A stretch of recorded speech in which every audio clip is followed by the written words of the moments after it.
Welcome to the show.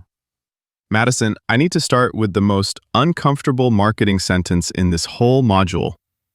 A campaign can hit the right message, right channel, right audience, right timing, and the customer still walks away feeling processed instead of understood. That word, processed, is the one that sticks, because Module 4 tells us the churn data might not tell the truth until 6 months later. 6 months! So the dashboard is high-fiving itself while the relationship is already thinning out. Exactly. And that, basically, is the experience gap. The quiet distance between what the brand thinks it delivered and what the customer actually felt. Marketing opened the door, maybe beautifully. Experience decides if they come back through it, bring friends, and stay long enough to matter. Or, as I like to put it, congrats on your click-through rate. Shame about the human being on the other side. But seriously, this happens all the time. I've seen paid campaigns with gorgeous CAC numbers, clean attribution, all the little spreadsheet angels singing, and then onboarding was basically a receipt and a shipping notice. A receipt and a shipping notice is such a brutal combo. That's not onboarding, that's evidence of a transaction. I had one like that with a supplement brand. Amazing ad, super smart landing page, tight creator content. I bought. Then for the next 2 weeks, nothing useful. Just, hey, buy again, before I'd even figured out if the thing worked. Buy again! Before benefit realization is one of my favorite unforced errors. Module 4 tells us that for subscription brands, the first purchase is the starting gate, not the finish line. That first 30 days is when belief, habit, and identity are still forming. If retention lags there, CLV projections collapse. That 30-day window. Yeah, I'm never going to forget that. Because it reframes the whole job.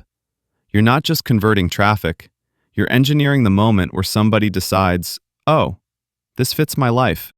And this is where marketers kid themselves. We love measurable acquisition because it feels controllable. But customer experience is the output of the entire organization. Product tweaks change the experience. Billing changes the experience. Shipping delays change the experience. Support tone changes the experience.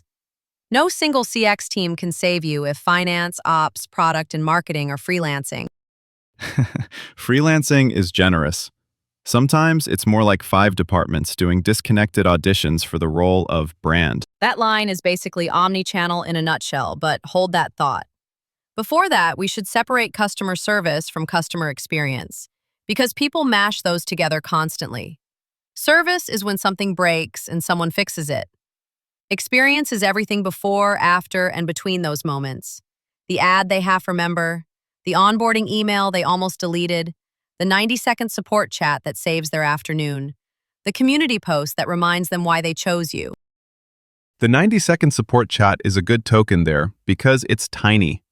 CX is so often built or broken in these small moments that don't look strategic in a board deck. And the module tells us customer experience has 3 parts running in parallel: functional, emotional, and social.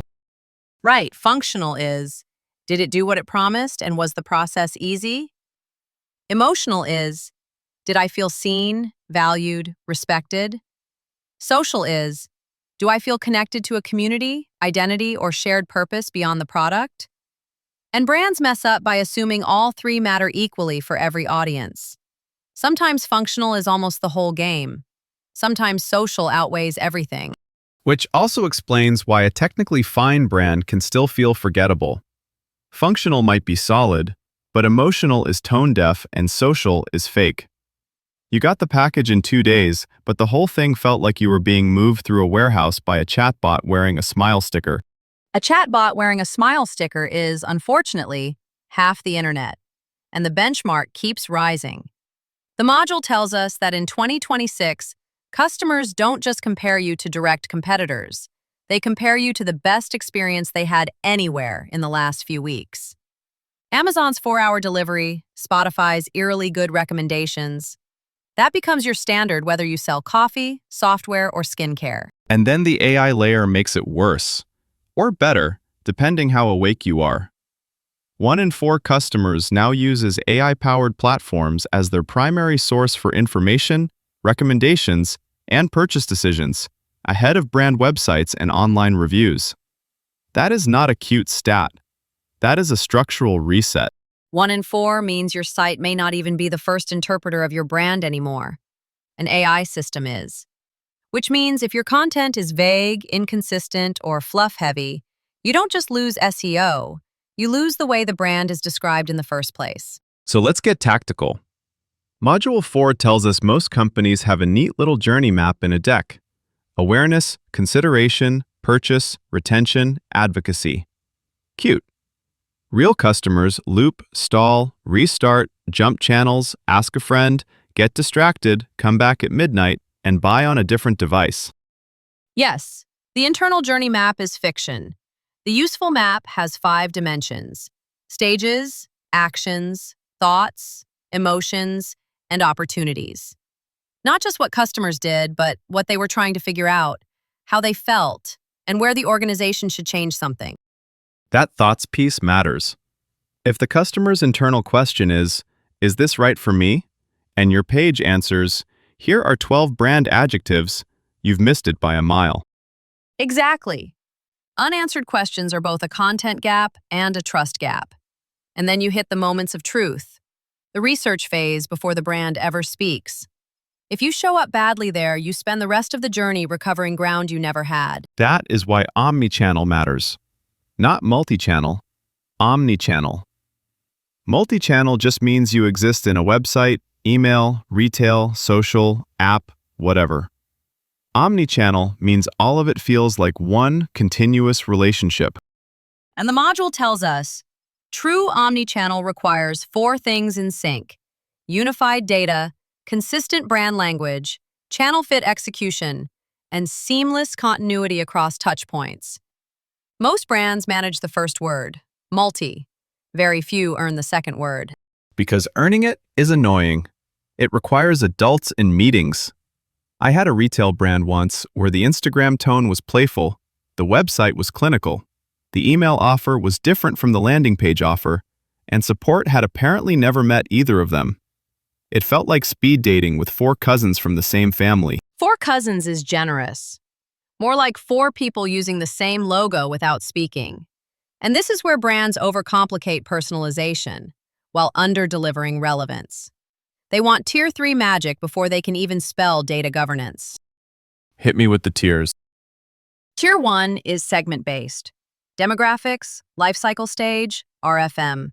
Useful, but blunt. Tier 2 is behavioral trigger-based. Page viewed, cart abandoned, email opened. Higher relevance because it responds to recent intent. Tier 3 is predictive or individualized. Full behavioral history plus machine learning propensity modeling, like sending a replenishment prompt before the customer consciously thinks to reorder. That reorder prompt before conscious consideration, that's the sci-fi one.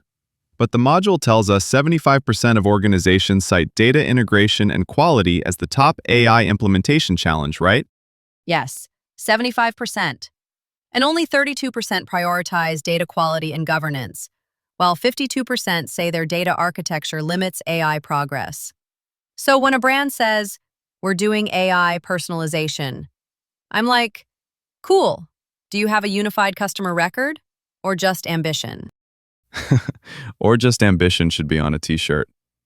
Also, personalization can get creepy fast.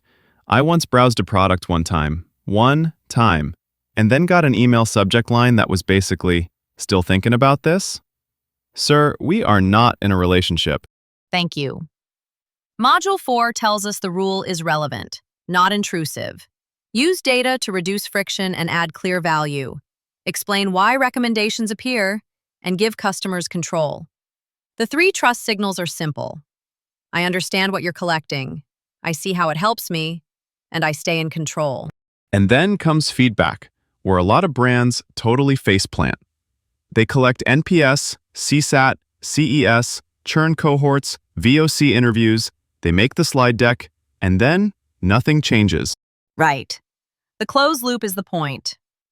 Negative feedback needs an owner, a response timeline, a resolution commitment, and a learning system.